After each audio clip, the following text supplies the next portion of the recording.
Second Khurshid Ahmad, third है निसार अहमद बदरवा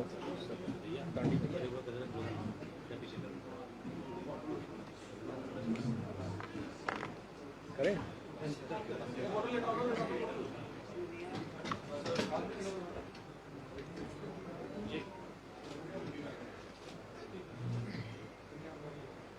ये press conference Udhampur blast case के सिलसिले में है। आवाज़ नहीं आ रही?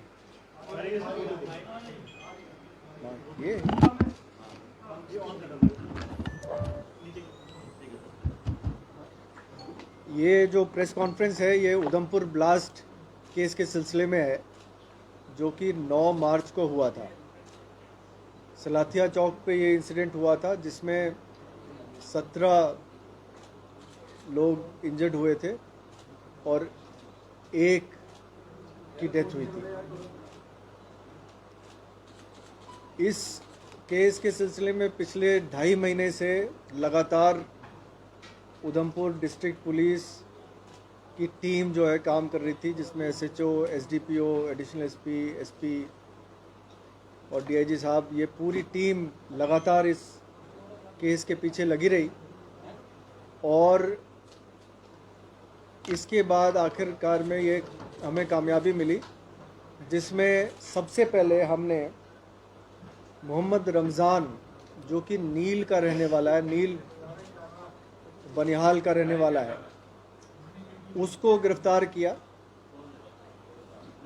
इसकी गिरफ्तारी से ये पता चला कि ये लगातार पाकिस्तान में खुबैब नाम के लश्कर के आतंकवादी के साथ टच में था।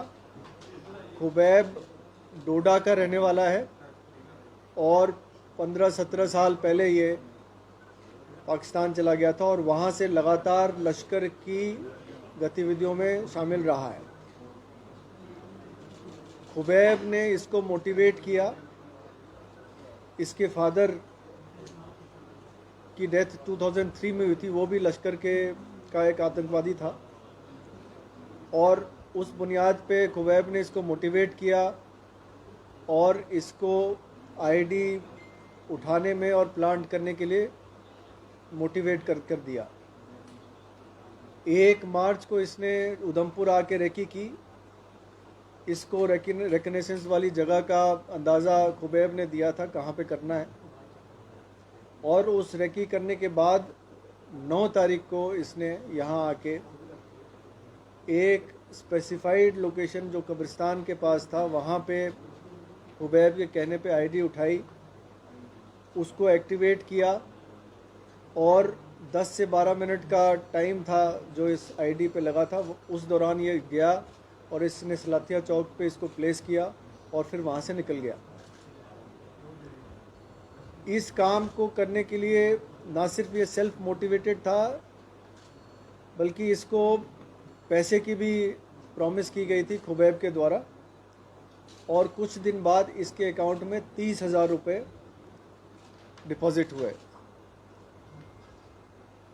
तफ्तीश के दौरान हमने उस 30,000 रुपये जिस शख्स ने डिपॉजिट किए थे उसको भी आइडेंटिफाई किया और उसको भी गिरफ़्तार किया। इसका नाम है खुर्शीद अहमद। ये देसा का रहने वाला है, देसा डोडा का, और इसने भी ये माना है कि खुबैब नाम के ही लश्कर के आतंकवादी ने इसको पैसे देने के लिए कहा था। जो पहले जो आतंकवादी जिसको अभी गिरफ़्तार किया गया, जिसका नाम मोहम्मद रमज़ान है, उसको पैसे देने के लिए खुबैब ने इसको कहा था और इसने उसको उसके बैंक अकाउंट में पैसे जमा कराए थे। ये भी लश्कर से इस तरह से जुड़ा है कि इसका जो ब्रदर इन लॉ है ये लश्कर का आतंकी रहा है पहले, और अब जाके वो पाकिस्तान में सेटल्ड है और लश्कर की गतिविधियों में वो भी शामिल है।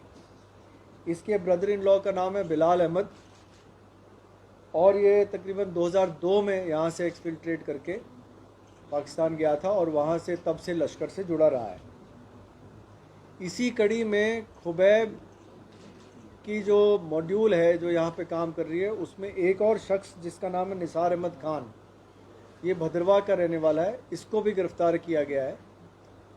और इसने अपनी पूछताछ में ये भी बताया कि वो खुबैब के साथ मोबाइल के ज़रिए, सोशल मीडिया ऐप के ज़रिए टच में था, और इसने दिसंबर और जनवरी में कुछ आईडीज़ बेली चराना के इलाके से ले जाके डोडा में किसी को हैंडओवर किए थे। तो ये 3 गिरफ्तारियां हुई हैं इस केस के सिलसिले में। तफ्तीश अभी रवा है, और इस केस में मज़ीद 2 आईडीज़ जो है, जो छोटे वाले मैग्नेटिक बॉम्ब्स हैं, जो जिसको स्टिकी बॉम्ब भी आप कहते हैं, इसको भी रिकवर किया गया है इनके डिस्क्लोजर पे। बाकी बैंक अकाउंट्स वगैरह की डिटेल की एनालिसिस की जा रही है, और इस तफ्तीश के दौरान जो भी हमें तथ्य सामने आए हैं, हम और भी मज़ीद जो केसेस हैं, जो मिसाल के तौर पर रजौरी के केस है, उसकी भी कुछ लीड्स हमें मिल रही हैं जिस पे हम काम अभी कर रहे हैं।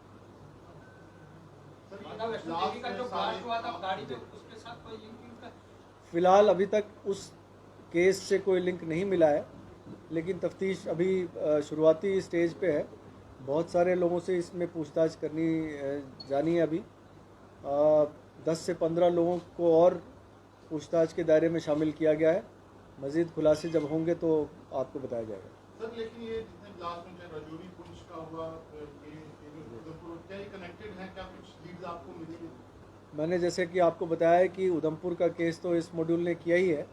कुछ लीड्स ऐसे मिल रहे हैं जिससे ऐसा लग रहा है कि रजौरी वाले केसेस में भी इनका इसी मॉड्यूल का हाथ होगा। तफ्तीश चल रही है। आईडी प्लांट करने में बहुत बड़ी ट्रेनिंग की ज़रूरत नहीं है। इसमें सिंपल 2 तार खुले होते हैं जिनको ज्वाइन करना होता है, और वो एक्टिवेट हो जाता है। उसको प्लेस करने में और ब्लास्ट होने में तकरीबन 10 से 15 मिनट का टाइम होता है। सर, स्टिकी बॉम्ब का कितना खतरा आपको महसूस हो रहा है? अभी 7 स्टिकी बॉम्ब वहाँ पर भी मिले हैं, कठुआ में, और 2 इनसे मिले हैं। इसका मतलब स्टिकी बॉम्ब एक बड़ा खतरा आपको लग रहा है, और अमरनाथ यात्रा के मद्देनजर आप मानते हैं इसको? ये थ्रेट रियल है, और इसमें जैसे कि आपने देखा है कि कुछ दिन पहले रिकवर भी हुए थे 7 स्टिकी बॉम्ब जो ड्रोन के ज़रिए गिराए गए थे। तो ये थ्रेट रियल है। इस आपके माध्यम से मैं सभी लोगों को बताना चाहता हूँ कि इस थ्रेट के लिए आप सतर्क रहें। हमेशा जब भी आप कहीं जा रहे हैं, आ रहे हो, अपनी गाड़ी का भी ख्याल रखें। गाड़ी पे सवार होते समय, गाड़ी से उतरते समय चारों तरफ मुआयना कर लें, कोई ऐसी चीज़ ना हो जो अनजान चीज़ लगी हुई हो गाड़ी के साथ। तो इसके लिए पब्लिक कोऑपरेशन की बहुत ज़रूरत है, पब्लिक के सहयोग की बहुत ज़रूरत है। हम किसी भी इंसिडेंट को प्रिवेंट कर सकते हैं अगर हम सतर्क रहें तो। आर्मी ने एक स्टेटमेंट दी थी एंड दे हैव सेड कि दे हैव एप्रीहेंशंस कि उधमपुर में कोई मैसेकर या सिविलियन टारगेट किए जाएंगे, that's why they have blocked the road. ऐसा कुछ इनपुट है कि उधमपुर में सिविलियंस को टारगेट किया जा सकता है? ऐसी कोई इनपुट नहीं है हमारे पास। सर, कटरा बस वाले इंसिडेंट में वो कहा गया था कि इसमें कोई केमिकल यूज हुआ, उसकी फोरेंसिक रिपोर्ट्स अभी तक नहीं आई हैं, और इस मॉड्यूल से भी उसके बारे में हमें कोई स्पेसिफिक लिंक नहीं मिले। सर, क्या पुलिस डिपार्टमेंट को भी सेंसिटाइज, मतलब जवानों को सेंसिटाइज किया जा रहा है स्टिकी बॉम्ब्स को लेकर? बिल्कुल किया जा रहा है, किया जा रहा है। सर, अमरनाथ यात्रा है और कितना चैलेंजिंग है आने वाले समय में। 3 जून से यात्रा शुरू हो रही है, आप किस तरह से देखते हैं? क्योंकि स्टिकी बम मिलना और इस तरह की गतिविधियां तेज होना, जो चैलेंजेस हैं उसको हम फेस कर रहे हैं, और उसकी जो प्रोएक्टिव स्टेप्स ले रहे हैं उसी का नतीजा है कि उधमपुर पुलिस ने अभी तक ये केस को सॉल्व किया है। हमने कोई भी दिन रात ऐसा टाइम नहीं छोड़ा जिसमें कि हम मेहनत ना कर रहे हो किसी पर्टिकुलर केस को सॉल्व करने के लिए। चैलेंजेस हैं, लेकिन हम पूरी तरह से सतर्क हैं। हम किसी भी अप्रिय घटना को रोकने में कामयाब रहेंगे, ये हम कह सकते हैं। लगता है जम्मू में भी हाइब्रिड विजिलेंस का कोई खतरा हो सकता है जम्मू डिवीजन में? ऐसा कुछ स्पेसिफिक इंसिडेंट सामने नहीं आया है, लेकिन आप ये जैसे इस बार मैंने बताया कि लश्कर, अगर आप देखेंगे कि ये तीनों लोग जो गिरफ्तार हुए हैं ये लश्कर से कहीं ना कहीं किसी ना किसी तरीके से जुड़े रहे हैं, और पार भी जो आतंकवादी है वो भी लश्कर से जुड़ा रहा है। चाहे वो नाम किसी का भी दे दें, TRF दे दें, PAFF दे दें, JKFF दे दें, ये बैकग्राउंड पे सारा काम लश्कर की तरफ से हो रहा है। उधमपुर में कोटली मांगनी एरिया को कुछ डाइवर्ट किया है, कल इशू भी हुआ था, वहाँ पे काफी लोगों ने प्रोटेस्ट किया था। कैसा थ्रेट रिसेप्शन है आर्मी की तरफ से, इसे रूट पर डाइवर्ट किया है, रूट बंद किया? आर्मी अपनी एक्सरसाइजेस करती रहती हैं, कुछ इंडिपेंडेंटली भी करती हैं, तो उसके बारे में मुझे जानकारी नहीं है। अभी स्पेसिफिक कोई थ्रेट उस तरफ की नहीं है। सर जैसे आपने सर, कहा जो कि डोडा डिस्ट्रिक्ट में ये जो पकड़े गए हैं लोग, तो डोडा डिस्ट्रिक्ट में कुछ और भी इंसिडेंट हुए, तो वहाँ पे क्या लगता है कि लश्कर जो है जो रिवाइव करने की कोशिश कर रहा है, तो कैसे डील किया जा रहा है? ये पहले भी करीब पिछले 1-2 साल में कई सारे मॉड्यूल्स बस्ट हुए हैं। एक टेरर फाइनेंसिंग का मॉड्यूल आपको याद होगा 1.5 साल पहले बस्ट हुआ था। इसी तरह से एक आईडी भी रिकवर हुई थी डोडा में। इसी तरह से एक ग्रेनेड ब्लास्ट हुआ था, उसको भी सॉल्व किया गया था। तो इन सब में कोशिश तो इन आतंकी संगठनों की है कि इस तरह के एरियाज़ जो हैं, जो अभी जहाँ आतंकवाद ख़त्म होने पे आया है, वहाँ पे रिवाइव करने की कोशिश की। लेकिन अभी तक हमने काफ़ी इस पे प्रोएक्टिव स्टेप्स लिए हैं, जिसमें हमने काफ़ी आतंकियों को गिरफ्तार भी किया। सर जो सुलझवा अटैक में एक टेलीग्राम का सोशल मीडिया का लिंक आया था, क्या इन तीनों आतंकियों का भी कुछ लिंक तो नहीं था? सोशल मीडिया का यूज़ कर रहे थे Telegram? जी ज़रूर, ये सभी आतंकी सोशल मीडिया के ज़रिए ही खुबैब के साथ जुड़े हुए थे। तो सुलझवा के साथ इसकी लिंक कोई ऐसी इस्टेब्लिश नहीं हुई है, लेकिन